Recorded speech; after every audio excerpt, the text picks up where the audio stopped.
How can this stone help get you back to civilization if you're lost? Stick around, I'll show you how. Okay, so let's say you find yourself in a survival situation, but you're healthy enough and you got enough daylight left that you decide you're going to start heading towards civilization.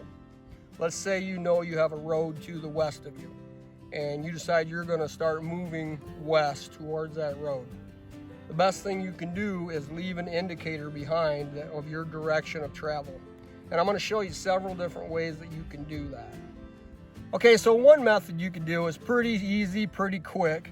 Get a rock, it's got a sharp point, or a stick, and just simply dig out of the ground an arrow in the direction that you're planning to travel. That way everybody that comes along looking for you knows that, hey, they walked that way.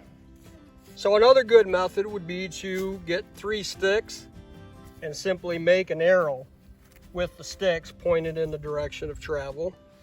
Now, if we have rocks plentiful like we do here in the Midwest, making yourself an arrow out of the rocks, that is going to be an obvious indicator to somebody that's following you that that's your direction of travel.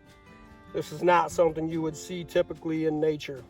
Now, another good thing to do as you're traveling, especially if you're going through brush or wooded areas, is to snap off some branches as you go. Especially if you did multiple ones, that's going to be a pretty good indicator that you went through that direction. Okay, so getting back to this stone here, how can this stone help you get back to civilization? Well, this is a type of sandstone. It's kind of white and almost chalky. I have found these in Arizona, I found them in Colorado, I found them here in Michigan. Not to sound like Dr. Seuss, but I think you can find them just about anywhere. So how can they help you? Find you another stone that's kind of dark colored, and these will act like a chalkboard.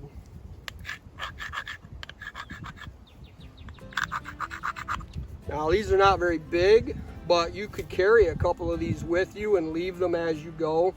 Nice little arrow on there. If somebody has already been following you, they're going to be tuned into looking for arrows. So something like that in the trail, that's going to be a pretty good indicator for them. And the other thing that's kind of nice is this stone here breaks up fairly easily.